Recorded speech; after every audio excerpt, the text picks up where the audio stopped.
Hi, I'm Tim. Join me in this video as I go through over all the FAA rules needed to fly as a recreational pilot, both paperwork with the FAA and flight rules at the flying field. Let's get to it.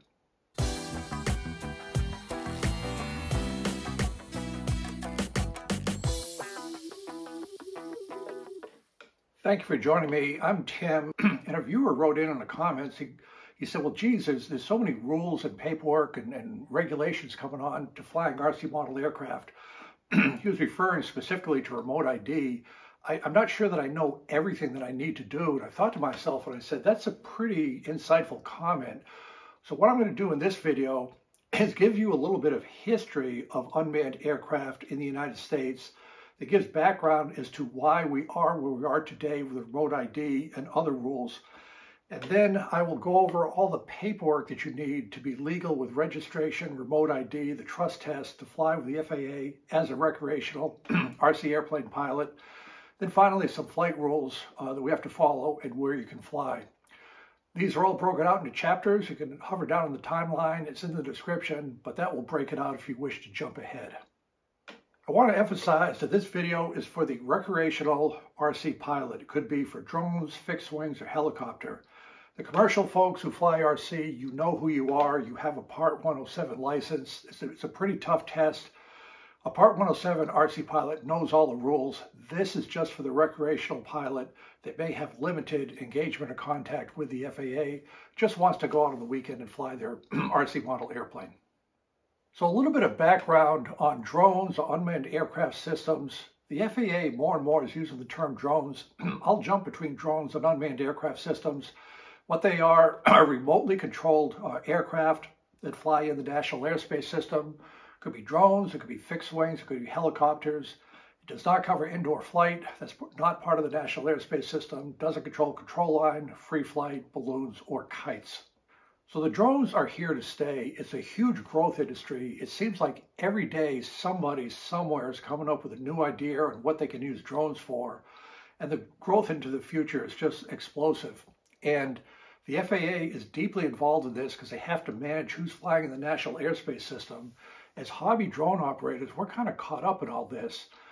And it's important to know some of the history, and I'll go through some things that happened, like drones crashing on the White House lawn, that whether we like it or not, hobby drones are brought into the discussion, and we need to stay engaged with what's happening in Washington. Rules are being written, regulations are being promulgated, and if we don't stay involved in a professional way with what's going on in Washington, we're simply going to be roadkill. We don't want that. There's no need to do that, so we just have to be heads up on items of this nature. All the activity that's happening with drones, to include our hobby drones, is a reflection of technology. Advances in electric motors, batteries, GPS, cameras, video, all this is just coming together to offer wonderful opportunities for what the drones can be used for. So again, we have to keep in mind that the drones are here, they're expanding, they do a lot of stuff. We just have to stay engaged because they're just going to get more capable as time goes on.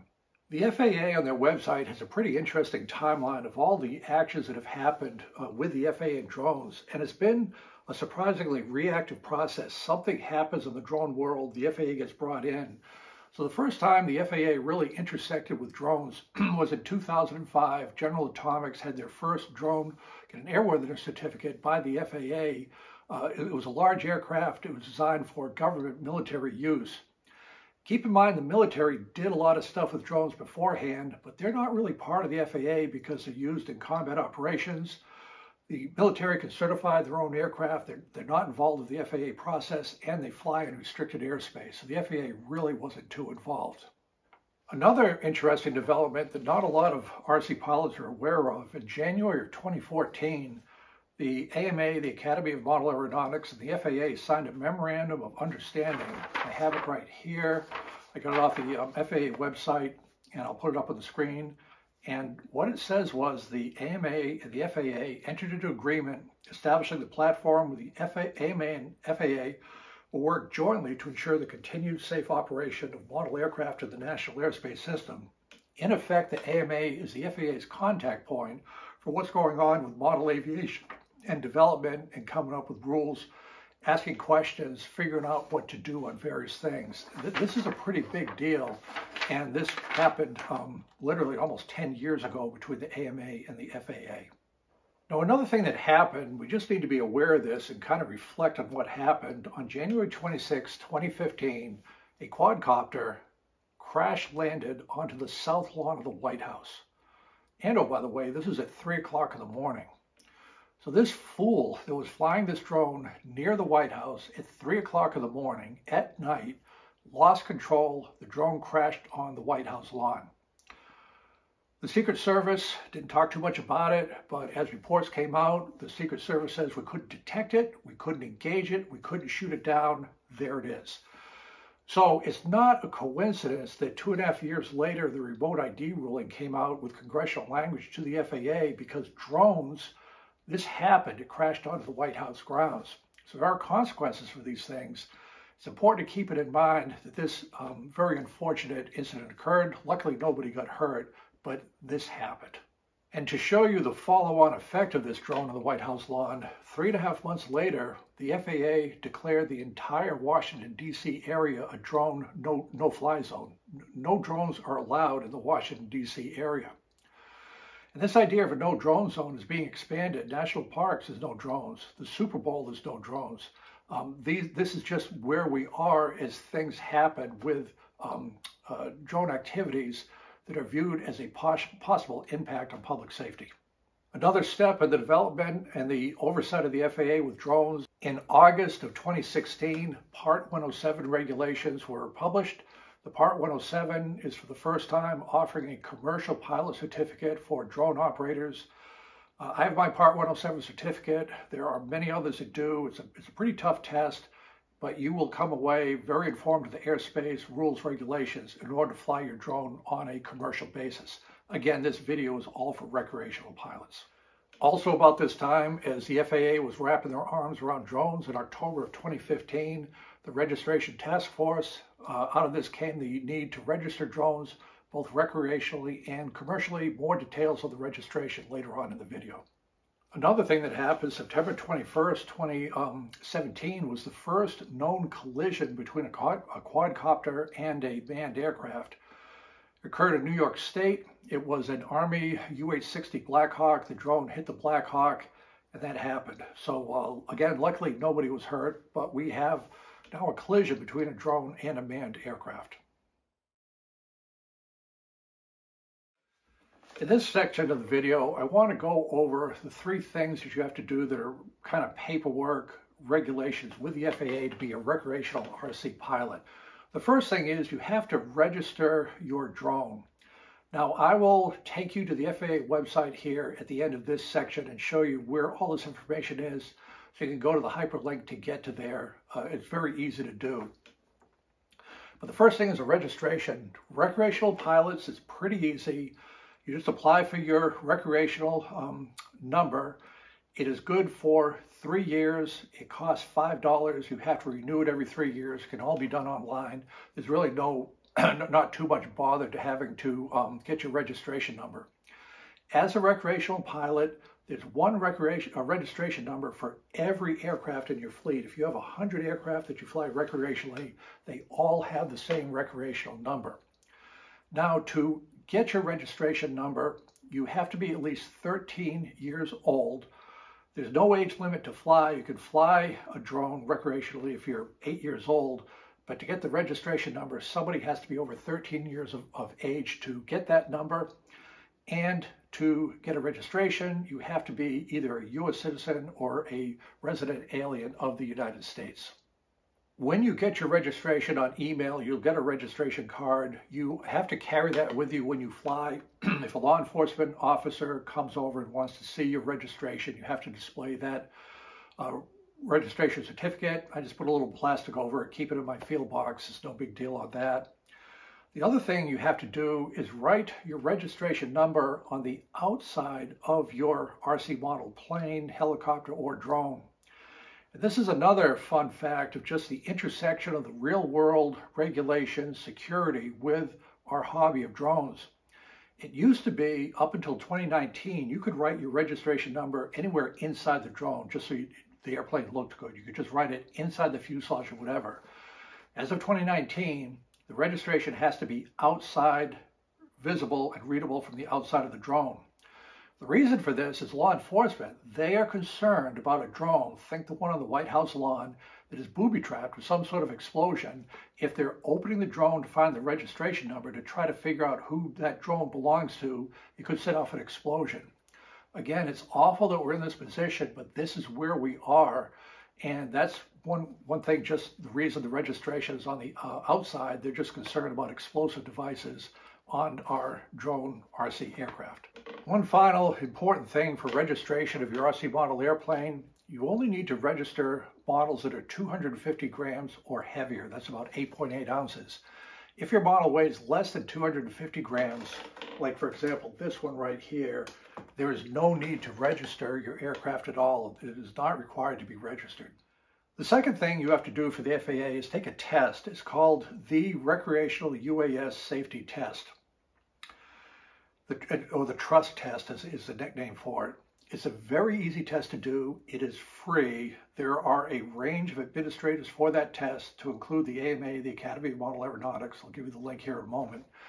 And it takes about 30 minutes. The test is correctable to 100%. You can't fail it. But it is for the RC pilot that may not even be aware that the FAA exists, that there is a national airspace system, there is such a thing as controlled airspace, just to make sure that person is aware of these things. You take the test once in your lifetime. There is no record that you took the test. There's no registration or anything. You've got to print out your trust certificate to prove that you took it. If for whatever reason you lost that certificate, you'd have to take the test again to print out a new certificate.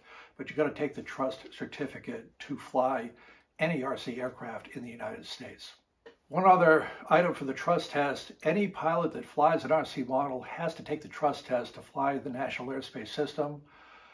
The weight, if you recall, to register, if you were below 250 grams, you didn't have to register. That doesn't count for the trust test.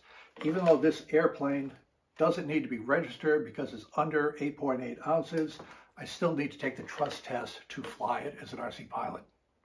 The third FAA item, and it's an important one we need to be aware of, is the new regulation for remote ID. Our remote ID final ruling went into effect September 16th, 2023. There was a lack of availability for the remote ID broadcast modules.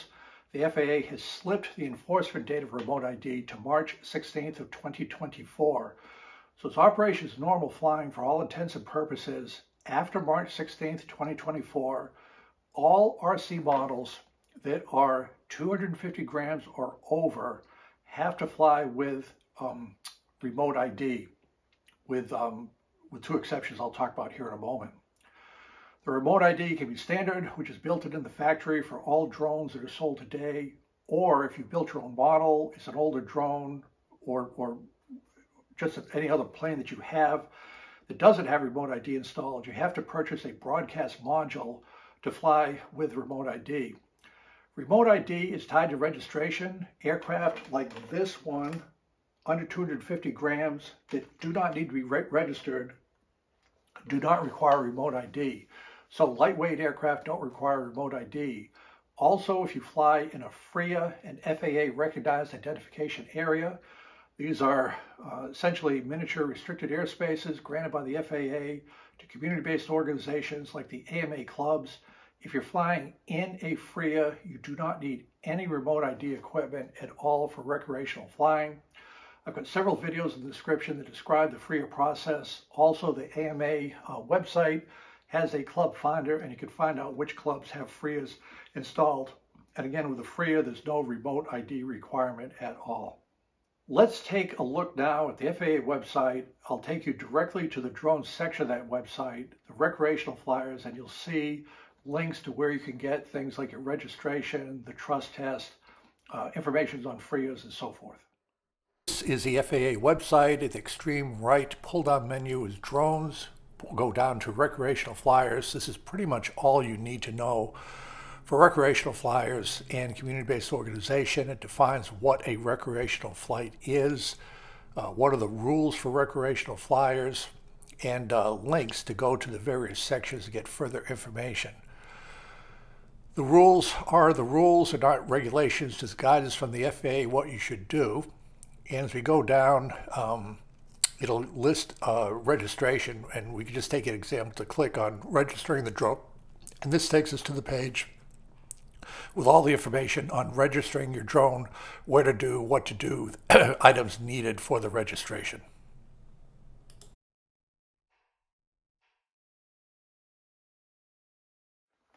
The next section I want to talk to you about or discuss with you is the flight rules for recreational RC pilots. And I'll refer to my notes to make sure I cover everything. So the first thing is you have to keep the model in sight at all times. If you need help, an observer can help you with keeping the model in sight. You've got to keep clear of manned aircraft operations. You cannot fly over people or moving vehicles. You cannot be impaired by either drugs or alcohol while you're flying your RC model. You cannot fly near sensitive infrastructure. That could be government facilities, wastewater treatment plants, power plants, jails, some public event. It's a pretty open thing, but you just can't be near sensitive infrastructure is what the FAA says. You have to follow local laws on private property. Again, that can mean a lot of things to different people. Flying your drone or RC model over somebody's backyard at low altitude could be a violation of that. You can't take pictures where there's an expectation of privacy from citizens. And a super important one, all of your flying has to be in uncontrolled airspace. The FAA calls this Class G airspace. Again, all of your recreational RC flying has to be in uncontrolled airspace and at an altitude of 400 feet above ground level or below.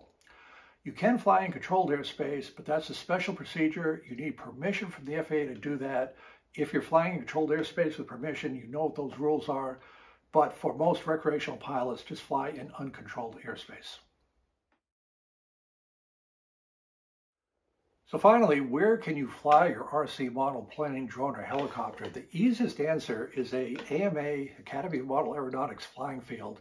There are over 2,000 of the fields throughout the United States. If you're lucky enough to live near one, there'll almost for sure be a FRIA as part of that, and you have a area to fly where everything's okay. It's uncontrolled airspace, away from airports, and so forth.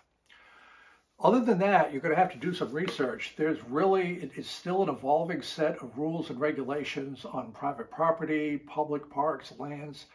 For example, Washington, D.C., we mentioned, has a no zone drone for the entire Washington, D.C. area. The National Park Service has prohibited all drone flying near sensitive infrastructure. And of course, you've got to be in uncontrolled airspace. That can be important because for busy airports, I'll take Las Vegas as an example, that is a Class B airspace. The airspace is controlled from the surface up to several thousand feet, about 5 miles from the center of the airport. If you fly your drone in the Las Vegas Strip to take pictures, you are flying in controlled airspace when you do that. It's a very serious violation. Even though you may say, well, I don't see any airplanes, it is controlled airspace. So in a nutshell, those are all the rules and regulations to fly your RC model. It seems like a lot. And I would be remiss if I said that that's the end of it. There's probably more to follow. The best thing we can do is follow the rules and regulations because the drone industry is growing. The FAA will give us more leeway if we're viewed as a group of people that are willing and able to follow the rules. That's why the FRIAs, the FAA Recognized Identification Areas, are very interesting to me. It's a test. If we can demonstrate to the FAA, you gave us a FRIA, we stay in the FRIA, we'll have more leeway to work other things, perhaps a relaxation of remote ID requirements in FRIA airspace, in other airspace besides the FRIA, to be determined as the discussions advance in Washington. So thank you for tuning in, and good luck with your recreational RC flying. Greetings from Hilltop Flyers.